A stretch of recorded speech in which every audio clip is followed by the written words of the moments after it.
한글. 그거 중국 글자 아닌가요? 2015년 옥스퍼드 대학교 언어학 박사과정생 에밀리 톰슨이 던진 질문이었습니다. 3년 후 그녀는 국제학회에서 충격적인 선언을 합니다. 한글은 인류가 만든 가장 과학적인 문자입니다. 15세기 조선은 세계를 500년 앞서갔습니다. 대체 무슨 일이 있었던 걸까요? 런던 한복판, 한 영국 여성이 발견한 500년 된 비밀. 지금부터 그 놀라운 이야기를 공개합니다.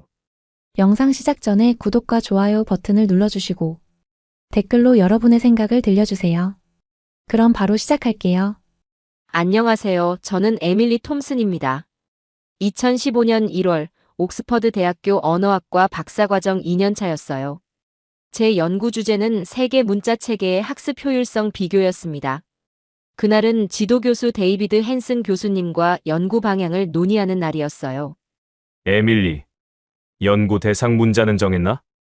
저는 준비한 리스트를 보여드렸습니다. 라틴 알파벳, 키릴 문자, 아랍 문자, 그리스 문자입니다. 교수님은 화면을 보시더니 물으셨어요. 동아시아 문자는 없나? 한글은? 저는 멈칫했습니다. 한글? 그게 뭐죠? 교수님, 한글이 뭔가요?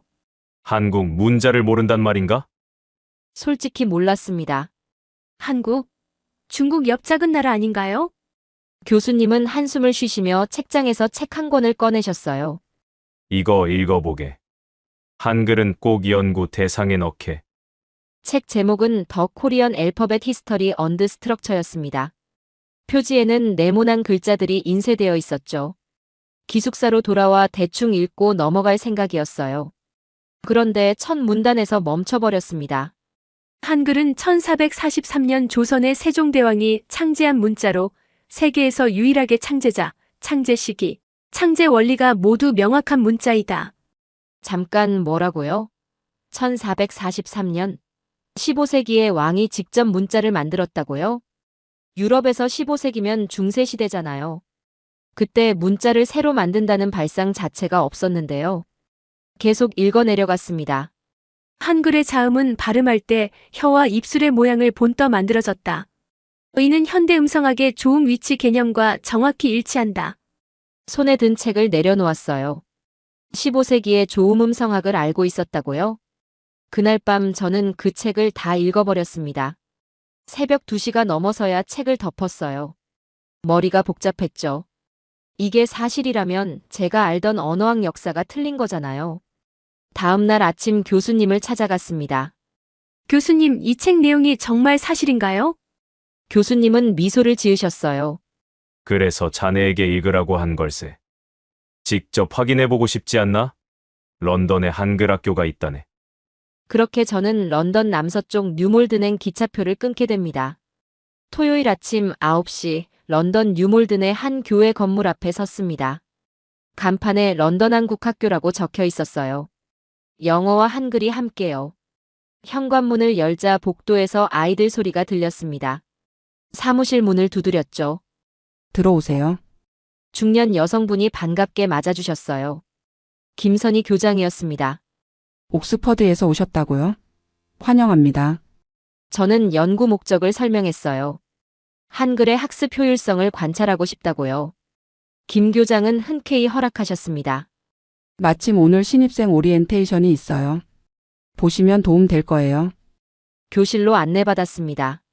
책상이 15개쯤 놓인 작은 방이었어요. 아이들 5명이 앉아 있었죠. 모두 7살에서 8살쯤 돼 보였습니다. 박지은 선생님이 칠판에 한글 자모를 쓰기 시작했어요. 여러분, 오늘부터 한글을 배울 거예요. 어렵지 않아요. 기역, 니은, 디귿, 리을. 자음들이 칠판에 적혔습니다. 그 다음 모음이었어요. 아, 오, 후. 박 선생님이 설명했습니다. 기역은 지 소리예요. 아는 소리고요. 이 둘을 합치면 가. 한 아이가 외쳤어요. 처음 배우는 건데 벌써 조합을 이해한 거죠. 저는 노트에 적기 시작했습니다. 자음 14개, 모음 10개. 이걸 조합하면 수천 개 음절을 만들 수 있다고 했어요. 수업은 1시간 반 동안 이어졌습니다. 아이들은 신기하다는 표정으로 따라했어요. 영어 알파벳보다 훨씬 빨리 익히는 것 같았습니다. 수업이 끝나고 박 선생님께 물었어요. 아이들이 한글을 읽으려면 보통 얼마나 걸리나요? 평균 2주요. 빠른 아이는 일주일이면 기본 읽기가 가능해요. 저는 믿을 수 없었습니다. 2주요? 영어 알파벳은 읽기까지 최소 6개월은 걸리는데요. 정말이요? 2주 만에요? 네, 한글이 그렇게 설계됐거든요. 그날 저녁 기숙사로 돌아와 계산기를 두드렸습니다. 제 논문 데이터에서 각 문자의 평균 학습 시간을 찾았어요. 라틴 알파벳 24개월, 키릴 문자 18개월, 아랍 문자 36개월, 한글 0.5개월. 이건 말이 안 됩니다. 데이터 오류일 거예요. 2주 뒤 저는 다시 한글 학교를 찾았습니다. 그 신입생들이 정말 읽을 수 있는지 확인하고 싶었거든요. 교실에 들어서자 아이들이 책을 펼치고 읽고 있었어요. 가나다라 마바사. 천천히지만 분명히 읽고 있었습니다. 2주 전엔 한 글자도 몰랐던 아이들이요. 저는 한 남자아이에게 다가가 물었어요. 이거 읽을 수 있어? 동화책을 펼쳐 보였습니다. 아이는 또박또박 읽었어요. 토끼가 숲에 갔어요. 틀린 발음도 있었지만 읽고 있었습니다. 분명히요. 그날 집으로 돌아오는 기차 안에서 저는 멍하니 창밖만 바라봤어요. 30년간 언어학을 공부한 제 상식이 무너지는 느낌이었습니다. 문자 학습에 2주면 충분하다고요? 그게 가능한 거였어요? 그날 밤 저는 결심했습니다. 직접 배워보기로요. 관찰만으로는 부족했어요.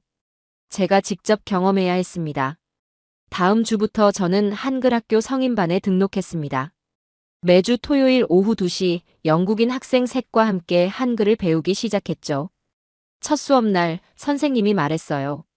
한 달이면 한글 신문을 읽을 수 있을 거예요. 저는 속으로 웃었습니다. 한 달?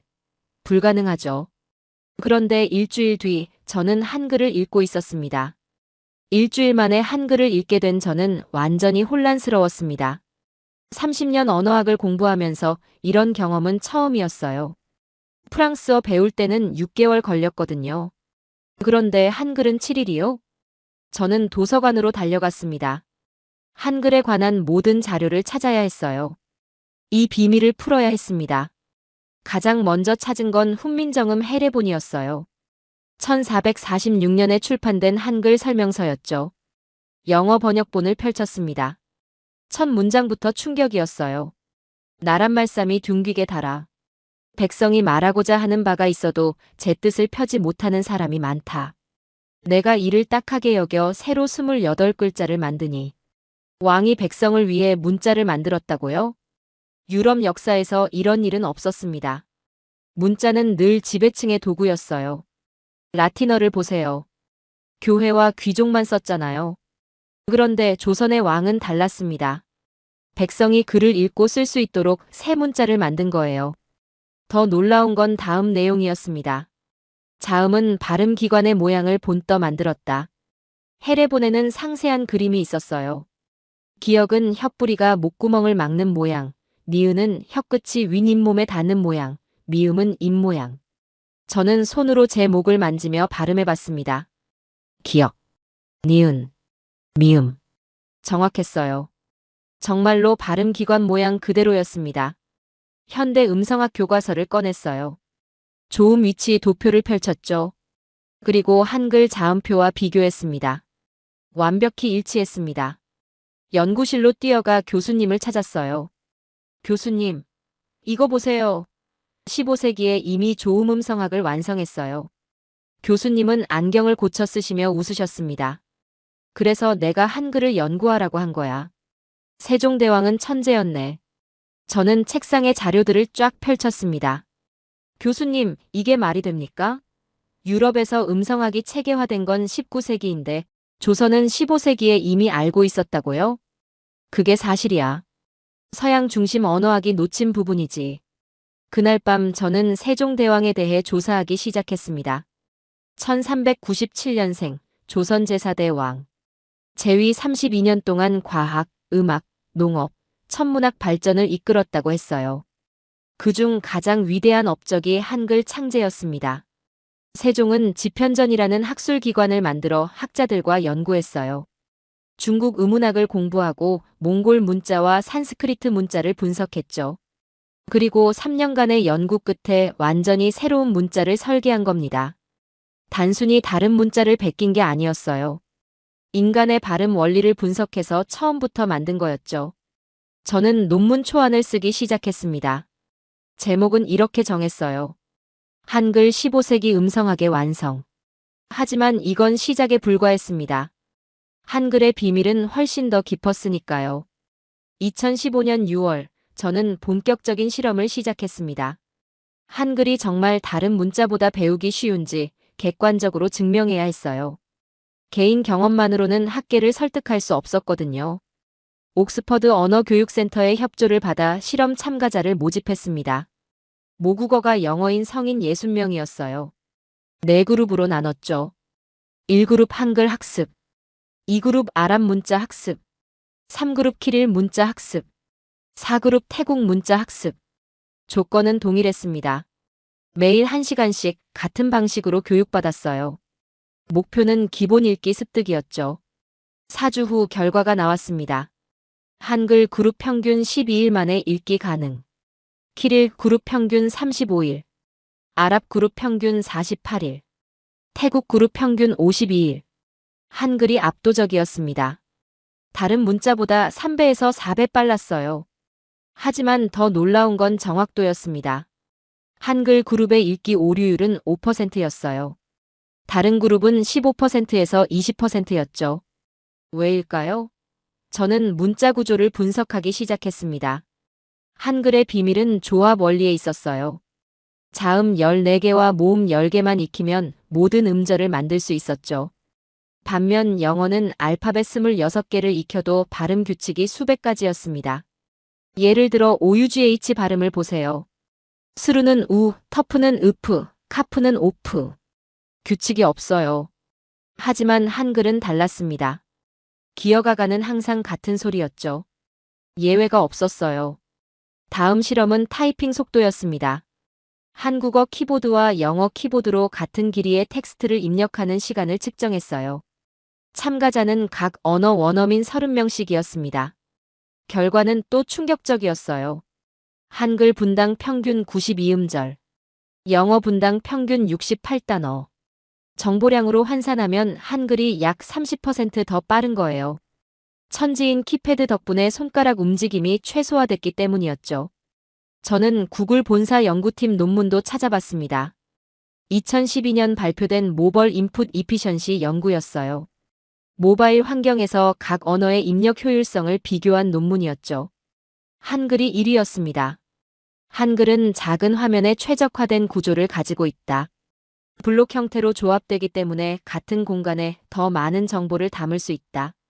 500년 전에 만들어진 문자가 21세기 스마트폰 시대에 가장 효율적이라니요. 교수님께 중간 보고를 드렸습니다. 믿기지 않습니다. 한글이 모든 테스트에서 1위예요. 교수님은 데이터를 꼼꼼히 보시더니 고개를 끄덕이셨어요. 에밀리, 자네가 중요한 걸 발견한 것 같네. 이건 단순한 박사 논문이 아니야. 그날 밤 저는 깨달았습니다. 이건 우연이 아니라는 걸요. 세종대왕은 단순히 문자를 만든 게 아니었어요. 인간이 언어를 가장 효율적으로 사용할 수 있도록 설계한 겁니다. 15세기에 이미 21세기를 내다본 거였죠. 2016년 3월, 저는 박사 논문 초안을 완성했습니다. 제목은 한글 세계에서 가장 효율적인 문자 체계였어요. 1년간의 실험 데이터와 분석을 담았죠.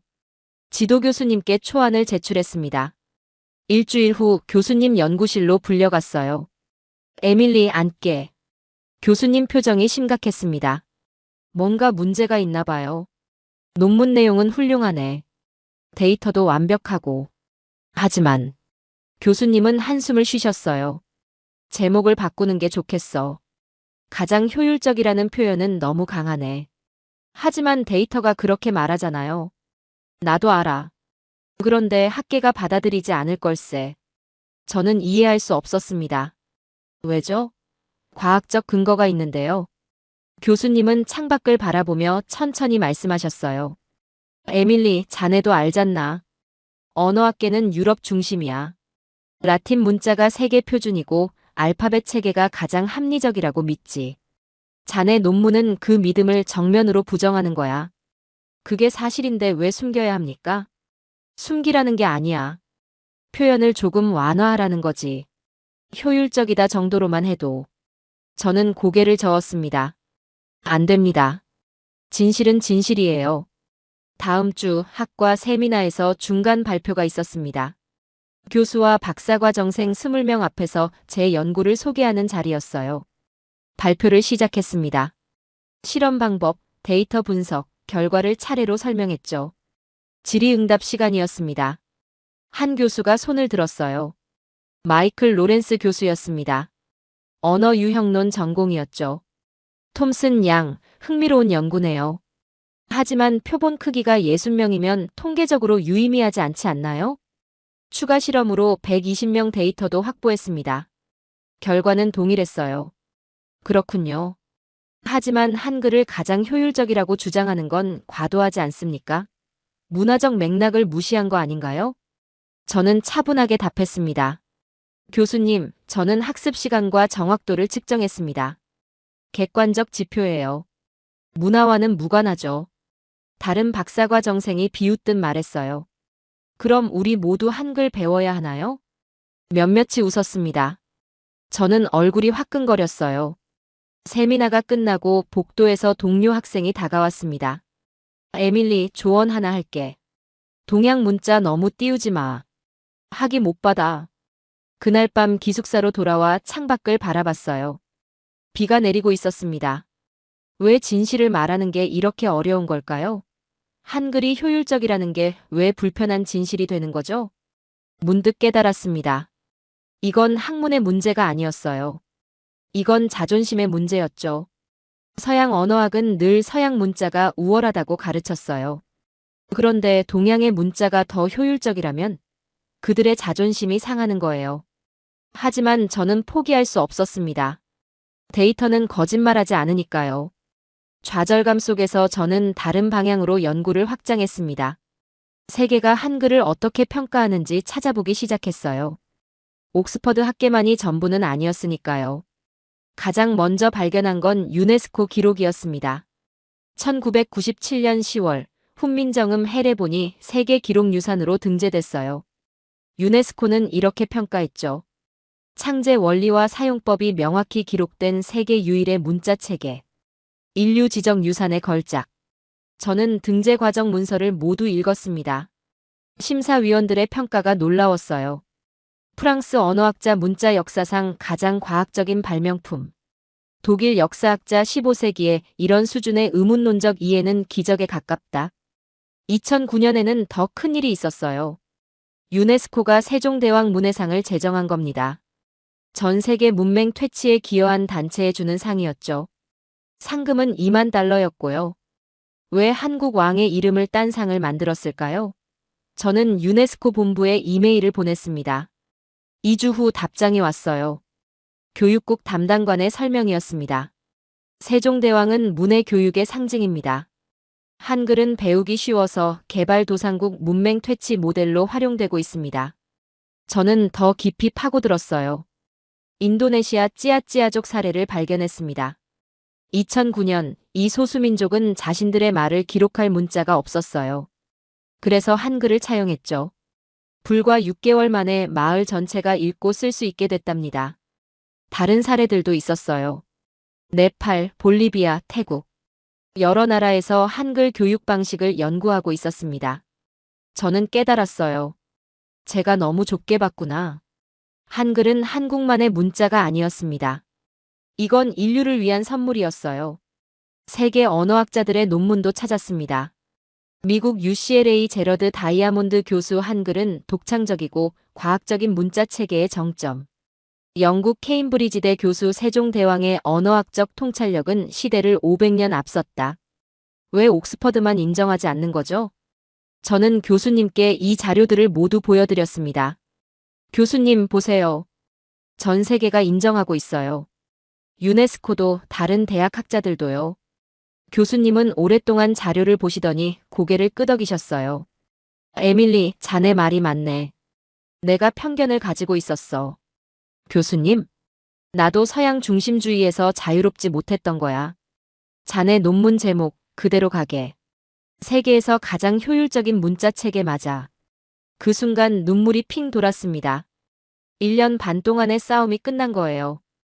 이제 세상에 알릴 차례였습니다. 2018년 9월 옥스퍼드에서 국제언어학회가 열렸습니다. 전 세계 35개국에서 300명이 넘는 언어학자들이 모였어요. 저는 메인 세션 발표자로 선정됐죠. 발표 제목은 한글 15세기가 21세기에게 주는 선물이었습니다. 발표 전날 밤 잠을 이룰 수 없었어요. 손이 떨렸습니다. 3년간의 연구를 전 세계 학자들 앞에서 증명해야 했으니까요. 발표 당일 아침 거울 앞에 섰습니다. 정장을 입고 머리를 정돈했죠. 거울 속 제 얼굴은 긴장되어 있었어요. 할 수 있어, 에밀리. 데이터가 있잖아. 강당에 들어서자 객석이 가득 차 있었습니다. 수백 명의 시선이 단상으로 향했어요. 사회자가 저를 소개했습니다. 옥스퍼드 대학교 에밀리 톰슨 박사과 정생의 발표입니다. 박수 소리가 울렸습니다. 저는 단상으로 걸어 올라갔어요. 첫 슬라이드를 띄웠습니다. 한글 자모표였죠. 오늘 여러분께 특별한 문자를 소개하겠습니다. 1443년 창제된 한글입니다. 청중이 집중하기 시작했어요. 이 문자는 세 가지 점에서 독특합니다. 첫째, 창제자가 명확합니다. 조선의 세종대왕이죠. 둘째, 창제 원리가 문서로 남아 있습니다. 셋째, 백성을 위해 만들어진 유일한 문자입니다. 실험 데이터를 보여줬습니다. 60명 대상 실험 결과 한글 학습 시간은 평균 12일이었습니다. 키릴 문자 35일, 아랍 문자 48일과 비교하면 3배에서 4배 빠릅니다. 객석이 웅성거렸어요. 믿기 어렵다는 표정들이었죠. 타이핑 속도 데이터를 제시했습니다. 모바일 입력 효율성에서도 한글이 30% 우위를 보였습니다. 이는 자소조합 방식 덕분입니다. 한 교수가 손을 들었어요. 톰슨 양, 그 수치가 정말 신뢰할 만합니까? 추가 실험으로 검증했습니다. 120명 대상 결과도 동일했습니다. 가장 중요한 슬라이드를 띄웠습니다. 훈민정음 해례본의 자음 창제 원리였어요. 이것이 핵심입니다. 15세기에 이미 조음 음성학을 완성했습니다. 발음 기관 모양을 본떠 자음을 설계했죠. 현대 음성학 도표와 나란히 보여줬습니다. 여러분, 이건 19세기 유럽 음성학보다 400년 앞선 겁니다. 객석이 조용해졌습니다. 몇몇 교수들은 놀란 표정으로 화면을 응시했어요. 저는 마지막 슬라이드로 넘어갔습니다. 결론입니다. 한글은 인류가 만든 가장 효율적이고 과학적인 문자 체계입니다. 500년 전 한 왕의 꿈이 오늘날 디지털 시대에도 유효합니다. 발표를 마쳤습니다. 잠시 침묵이 흘렀어요. 그때 한 교수가 일어나 박수를 쳤습니다. 그리고 하나 둘 모두가 일어났죠. 기립박수였습니다. 질의응답 시간 손이 숲처럼 올라갔어요. 모두가 한글에 대해 더 알고 싶어 했습니다. 발표가 끝나고 복도에서 여러 교수님들이 다가왔습니다. 놀라운 연구였습니다. 우리가 한글을 너무 몰랐군요. 그날 저는 깨달았습니다. 진실은 결국 인정받는다는 것을요. 2022년 10월, 저는 파리 유네스코 본부에 서 있었습니다. 언어다양성위원회 자문위원으로 임명된 첫날이었어요. 박사학위를 받은 지 2년 만이었죠. 회의실에 들어서자 각국 전문가들이 앉아 있었습니다. 저는 유일한 영국인이었어요. 의장이 말했습니다. 에밀리 박사, 당신의 한글 연구가 우리 프로젝트에 큰 도움이 될 겁니다. 제가 맡은 임무는 명확했습니다. 멸종위기 언어를 위한 문자 개발 프로젝트였어요. 전 세계 7,000개 언어 중 절반이 사라질 위기에 처해 있었습니다. 문자가 없는 언어들이었죠. 한글 창제 원리를 응용할 수 있을까요? 저는 고개를 끄덕였습니다. 가능합니다. 세종대왕이 보여준 방법론은 보편적이니까요. 첫 프로젝트는 파푸아뉴기니의 소수부족 언어였어요. 문자가 없어 구전으로만 전해지던 언어였죠. 저는 한글 방식을 적용했습니다. 그들 언어의 발음을 분석하고 음소를 추출했어요. 그리고 간단한 기호로 조합 가능한 문자를 설계했죠. 6개월 후 그 부족 아이들이 자기 언어를 읽고 쓰고 있었습니다. 추장이 제게 말했어요. 고맙습니다. 우리말이 사라지지 않을 거예요. 그 순간 깨달았습니다. 한글의 진짜 가치는 효율성이 아니었어요. 그건 바로 포용이었죠. 세종대왕은 모든 백성이 글을 읽기를 원했습니다. 신분과 교육 수준에 상관없이요. 그래서 가장 배우기 쉬운 문자를 만든 거예요.